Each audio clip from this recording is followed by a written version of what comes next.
Hi guys, welcome back to my channel. In today's video, I'm going to take you through my home and point out some of the best secondhand things I've purchased in the past few years. This outfit that I'm wearing, every single piece from the shoes to the dress to the genuine leather coat and the purse were all purchased at different thrift stores. So that's just a little taste of some of what I found. We're going to be looking at homeware things, kitchen things, hobby things, sports things, real electronics even, as I take you through some of the best things I've thrifted. So come along with me and enjoy the video. And if you haven't subscribed, make sure you subscribe and give this video a thumbs up if you like it. This video is part of Sustainable Sunday. I'm focusing on secondhand things that I purchased as a way of being more friendly towards the planet. So here we have one of the best art pieces I've thrifted. This is a dolly print of swans reflecting elephants. As you can see, it's pretty large, and most art prints this size would easily go for like $60, $70, $80. But I think I only spent about $10 on this. And it was just a few weeks after we went to the Dolly Museum. So it has some meaning there, and I'm really happy with it. This is some other artwork that I've gotten at thrift stores. This little doggy, the dolly print. And then the thrift stores are also really great places to find ornate frames. So this is a frame that I thrifted from a local Goodwill. We're skipping this because that's just something I made. But I've also thrifted this painting as well, also at a local Goodwill. So this computer was bought refurbished. I bought this computer secondhand, kept this electronic out of the landfill. I love it because there's no tower. It's a standalone computer, so you just have the monitor, the keyboard, and a mouse, and it works just like that. You don't need anything else. I'm going to do another video on my garden one day, but I thrifted a number of different planters. This is actually originally from IKEA, but I got this at a St. Pete thrift store. I also was able to purchase this grow bag for like $3, and it really lets you use vertical space, and it's great for small space gardening. I also got this secondhand plant stand. It's so handy because you have the plant shelf, and then below it you also have storage that can pull out. And it's just so great, and it kind of fits perfectly in this little space.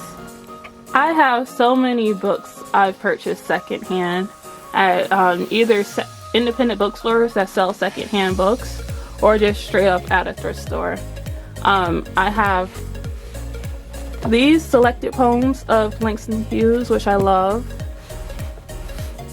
I got this at a thrift store, How to Read Literature Like a Professor, which is a really good read. And then I like thrift stores because sometimes you just find random books that actually really, like, you didn't know you were looking for it. And this is a morning routine for stretching with a really good guided illustrations, which I like a lot. I want to get into scrapbooking, and this is a scrapbook that I bought at Goodwill for a few dollars. It has all the pages in there. It's just waiting on me to sit down and actually fill those pages. Also, I have random office supplies that I bought at thrift stores. This is a really good hole puncher that was like $2. It comes in handy every so often when I need a hole puncher. You could also get a number of different plastic storage containers at thrift stores for just a couple of bucks. And they come in handy. I really like the clear ones so that you can see what's in there. I've also been able to buy certain sewing patterns at thrift stores. They're usually like 50 cents, and I've used this to make this skirt, and it had all of the pages there. All of the pattern was there. It was 49 cents. I got that at a St. Pete thrift store. And I think buying sewing patterns at thrift stores are really cool because usually they're like a little on the vintage side.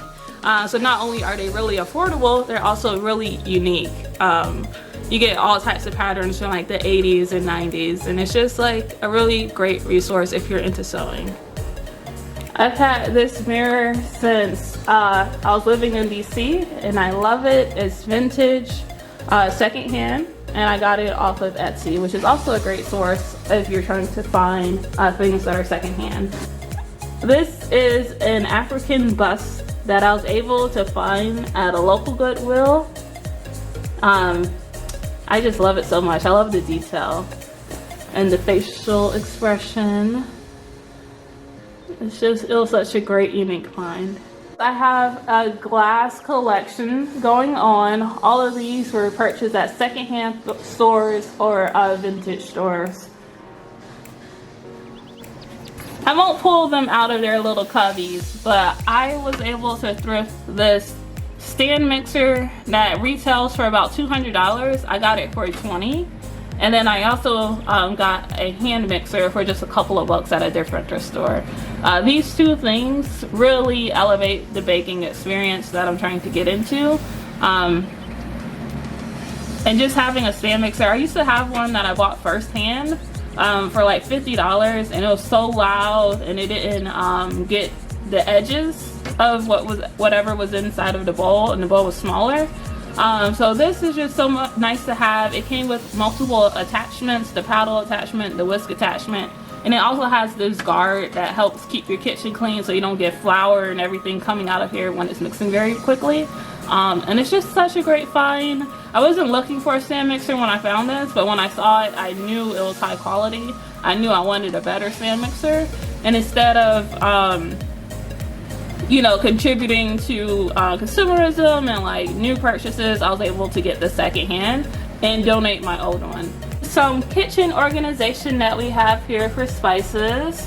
It actually expands to adjustable whiffs, and so it fits on this counter perfectly. It has the 3 tiers, and it just makes keeping track of our spices, our go-to spices, so much more easy. And it was just a couple of bucks at a local Goodwill.